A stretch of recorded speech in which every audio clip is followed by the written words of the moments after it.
बिस्मिल्लाहिर्रहमानिर्रहीम।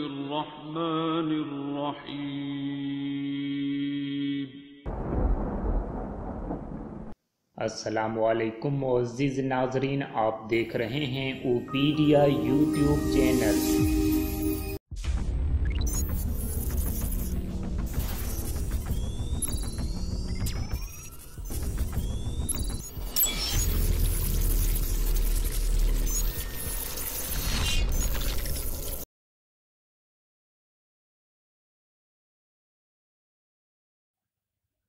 ए ईमान वालों, तुम्हारा माल और तुम्हारी औलाद हरगिज तुम्हें अल्लाह की याद से गाफिल न कर दें। यकीन रखो, जो भी लोग ऐसा करेंगे वही खसारे में हैं।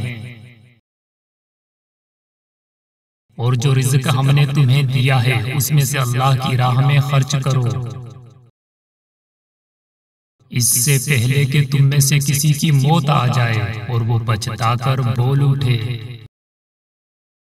ए मेरे परवरदिगार, तूने मुझे थोड़ी सी मोहलत और क्यों न दी, ताकि मैं सदका करता और साले लोगों में शामिल हो जाता। लेकिन अल्लाह हरगिज किसी शख्स को मोहलत नहीं देता जब उसकी मौत का वक्त आ जाता है। याद रखो, जो कुछ भी तुम कर रहे हो अल्लाह उससे पूरी तरह बाखबर है।